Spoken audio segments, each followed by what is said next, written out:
être silencieux.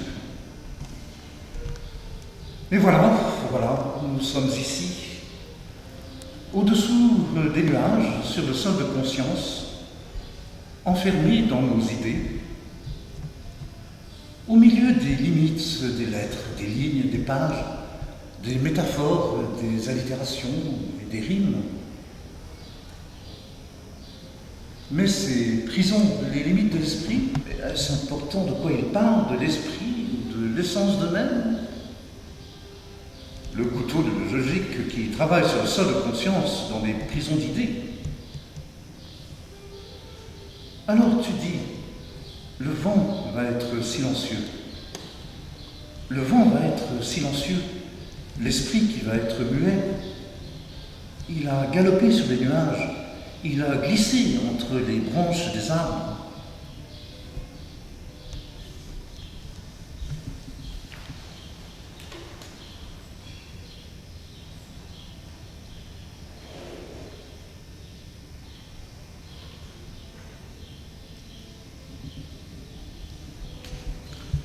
Le jardin des étoiles mortes. Après qu'elle fut partie, les étoiles sont mortes. Elles sont tombées des cieux. Elles ont traversé l'infini des profondeurs de l'espace. Elles ont tiré de longs rayons lumineux sur le firmament et sont tombées autour de moi, au centre du jardin où j'étais debout, les bras écartés.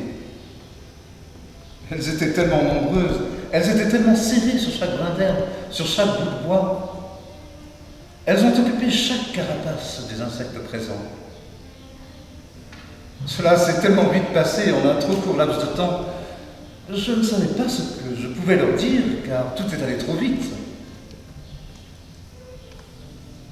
Elles me regardaient avec leurs yeux d'étoiles, sans dire un mot, mais dans ces yeux demeurait une douleur imprononçable.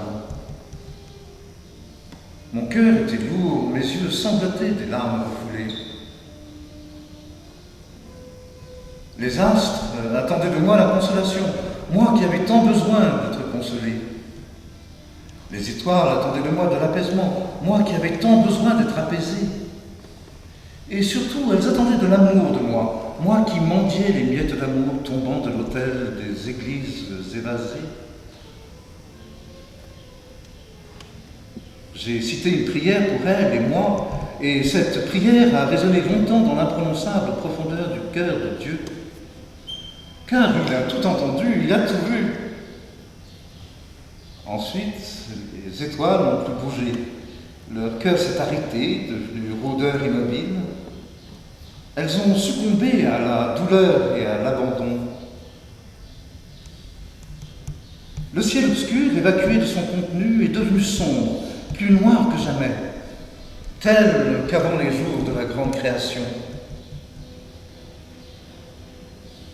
Et j'ai entendu les ailes des anges de l'obscurité dans cette terrible nuit noire qui remplit mon cœur de l'affreuse peur qui laissait prévoir des frissons indescriptibles. J'ai entendu le terrifiant mugissement des balais des sorcières, le miaulement de leurs chattes furieuses, le cri aigu des hiboux.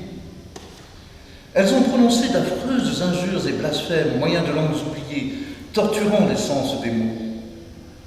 J'ai vu leurs griffes et leurs corps tordus, leurs âmes déraillées, lesquelles étaient plus noires que la nuit profonde et épaisse.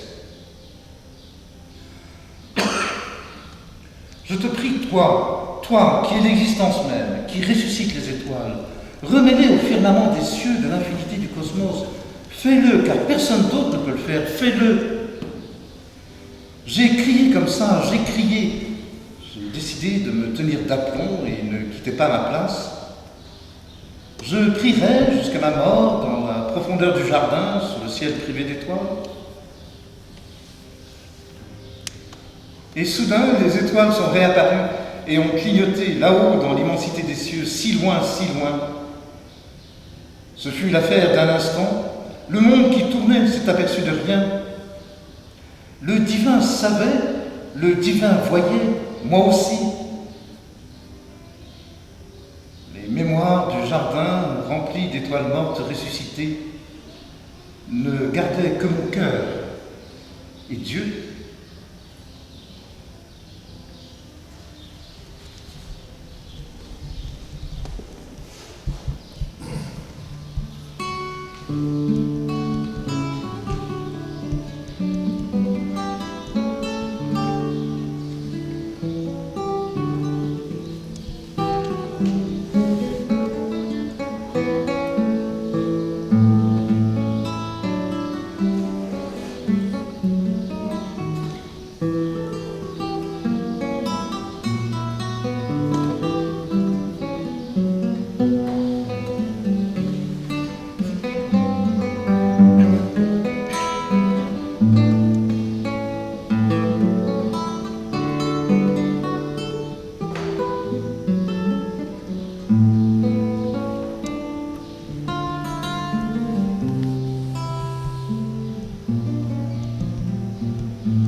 conseille à un metteur en scène deuxième part. Notre temps précieux, on a les retours avec le lointain domicile, qu'il déménage directement au théâtre.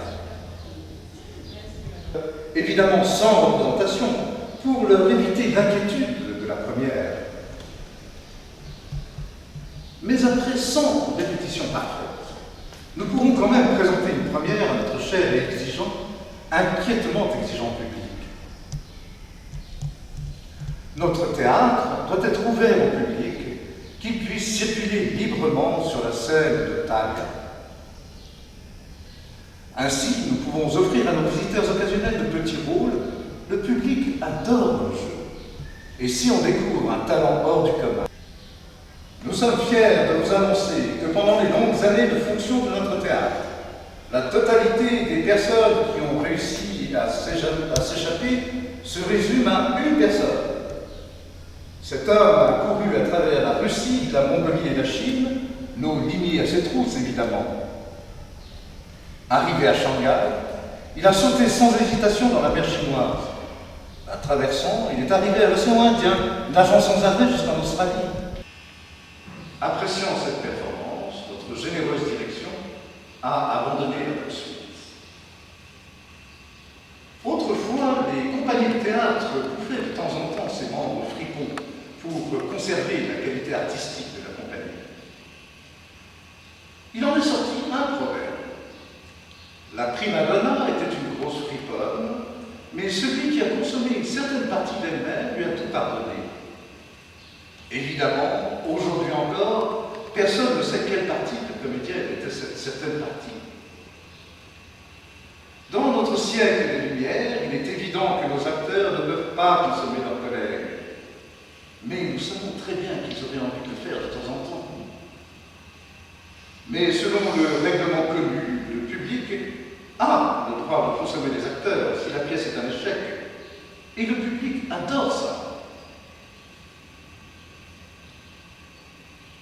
Un metteur en scène virtuose peut montrer plusieurs pièces et compagnies au même endroit, au même moment, et ainsi peut arriver l'impossible. Hamlet donne la réponse au roi Lear. Ophélie ne devient pas folle, par contre se transforme en chanteuse chauve. Entre nous, c'est quand même peut-être le mieux qu'il puisse y arriver. Et les valises de Pinter arrivent sans lui, par contre, Godot arrive malgré lui. Dans cette performance grandiose, où dialogues et mots se mêlent à travers les époques, soyez acteurs qui tombent à pic en improvisant dans cette pièce de théâtre étrange qui vient de naître. Les assistants du metteur en scène sont chargés d'enregistrer cette performance. Si c'est loupé, ils seront castrés ou scalpés. Voir le règlement. Metteur en scène, qui entendez bien votre métier, ne vous concentrez pas sur la première, mais sur les répétitions. La raison du théâtre, ce sont les répétitions sans fin, et non la première. Ne nous occupons que des chefs-d'œuvre et jetons les autres à la poubelle.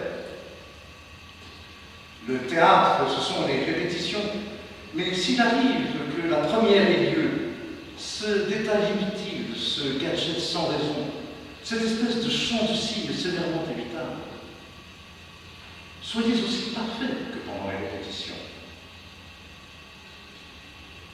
Comme vous le savez peut-être, après la première, selon ce qu'ordonne notre règlement, nous retirons la pièce et ne la présentons plus jamais. Bien sûr, l'œuvre originale n'a rien à voir avec la première. Cependant, soyez aussi parfaits. Pourquoi fatiguer avec cette chose superflue nos acteurs si débordés, si tracassés?